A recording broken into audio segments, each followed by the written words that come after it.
Turan armiyasının en ahırkı tirik şahidi Fazılxan Məxsum. Fazılxan Məxsum 1872 yılı Atiyazda hazırki Özbekistandaki Anjanның Qari Tikan degan yerida tug'ilgan. Uning bovusi Alimxon Məxsum Qashqarlik Uyg'ur muhojir bo'lib 18 asrning 20-yillaridagi Jahongir Xo'janing Manchunga qarshi qo'zg'olonlari mag'lub bo'lgandan keyin Qo'qon xonligiga ko'chib ketgan edi. Alimxon Məxsumning 5 o'g'li ichida 4 nafari askar va askar boshlig'i sifatida Qo'qon va Qashqariya armiyasi tarkibida harbiy vazifa o'tagan bo'lsa, eng kichik o'g'li Mahmudxon ilmiy jihatda yuqori nopuz qozonib, dadasiga loyiq izbosar bo'lib yetishgan. Fazılxan Məxsum ana shu Mahmudxon Məxsum oilasida dunyoga kelgan orzuliq bola bo'lib, u kichigidan boshlabla ona yurti Qashqarga nisbatan g'oyiviy bir ishtiyoq bilan cho'ng bo'lgan. Fazılxan Məxsumning jamoati Opaldagi Hazrati Mollam deb danqi chiqqan mashhur olim va Qarxoniylar xonzodasi Mahmud Koshig'ariyning naslidan bo'lg'ashqa, ular avlodma-avlod ilm ma'rifatning peshvolari bo'lib kelgan edi. U eng dastlabda Xo'jand va Namanganda arab tili va arab adabiyoti bo'yicha ta'lim olib, keyincha Buxoroda diniy bilimlar bo'yicha mukammal ta'lim olib, tafsir, fiqh, hadis, payg'ambarlar tarixi va islom tarixi qatorliq fanlarda al-yul a'lo bo'lgan. U amdili o'qishni tamomlab, ona yurti Qashqarga qaytib ketishga tayyorlik qilayotganda, tuyuqsiz Sharqiy Turkistonni besib yotgan militarist Yang Zongshin 1916-yili Atiyazda Qashqar chegarasini taqib olib, Anjan va Qashqar orasidagi Uyg'ur xalqini bordi-keldi qilishni qat'iy cheklagan.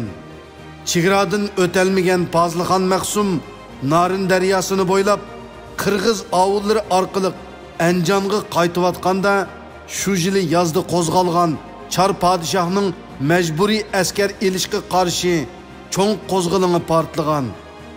Bu cho'ng qo'zg'olonga Fazılxan Məxsum o'zining Buxorodagi chig'ida o'rgangan askariy taktikalarni ishga solib, qo'zg'olonning dastlabki qadamda g'alaba qilishida asosli rol o'ynagan. Biroq dunyo urushida Germanlar tarafidan og'ir zarba yeb, chekinishga boshlagan qonichar Char Rossiya qo'shini mazkur qo'zg'olonni bostirishga yo'tkab kelingan hamon qo'zg'olonchilarning talabati kuchayib ketgan.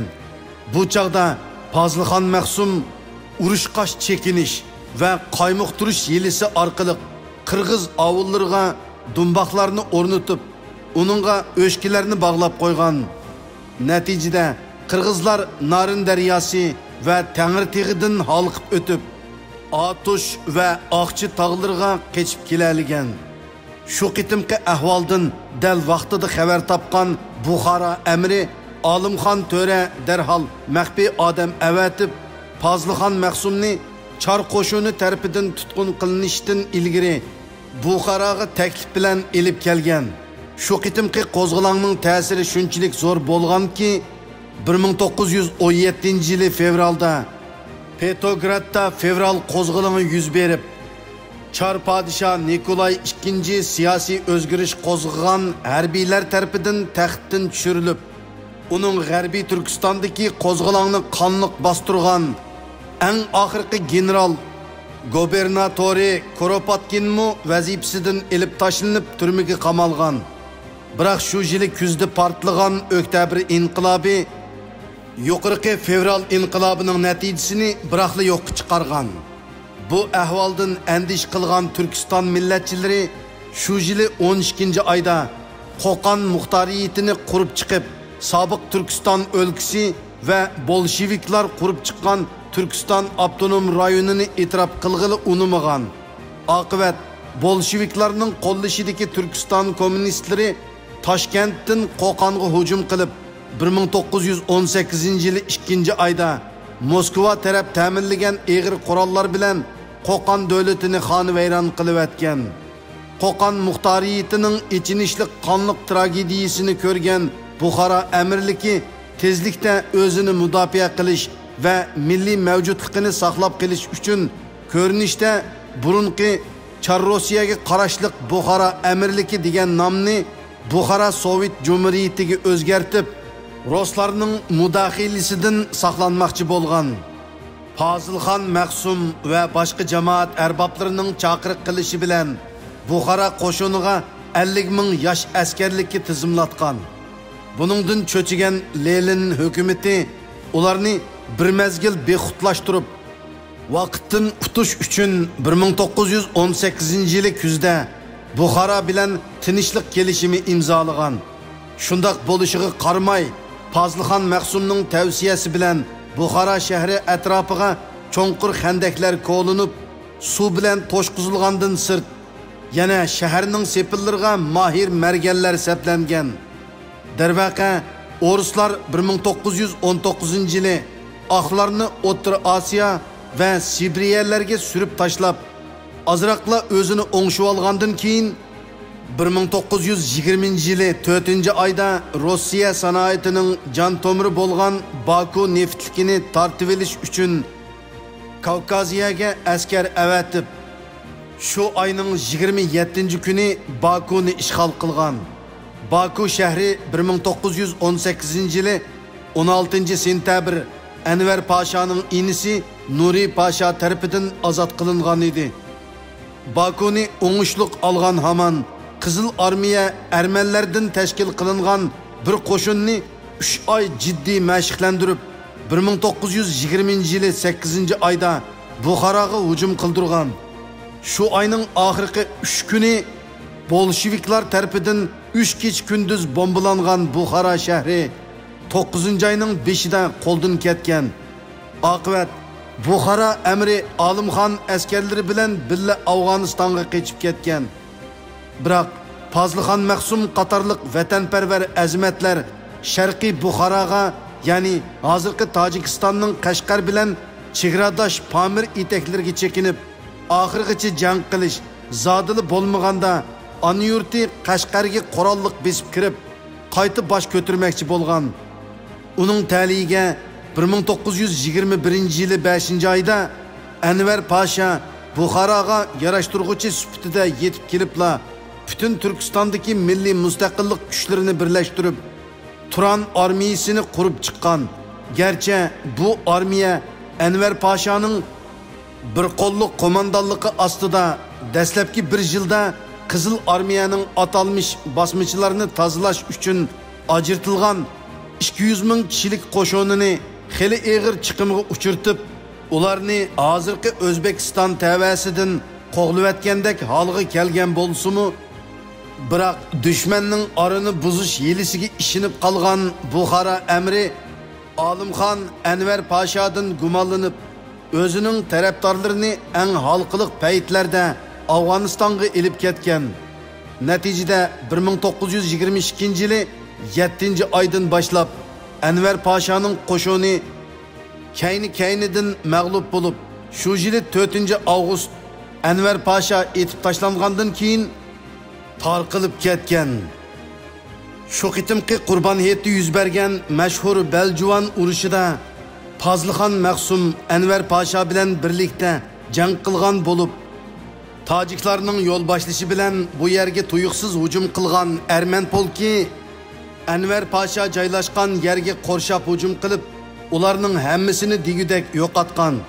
Fazilxon Maqsum bu chaqda suğu chilangan kigizni mo'risi va qo'sqig'i ching chigib, o'q uzgunicha otliq qechib qutulgan. U shu qochqancha Badaxshonga borgandan keyin kiyimini o'zgartib, Vaxan koridori orqali Qirg'iz savdo karvoniga qo'shilib, qutuqliq holda Afg'onistonga kelib olgan.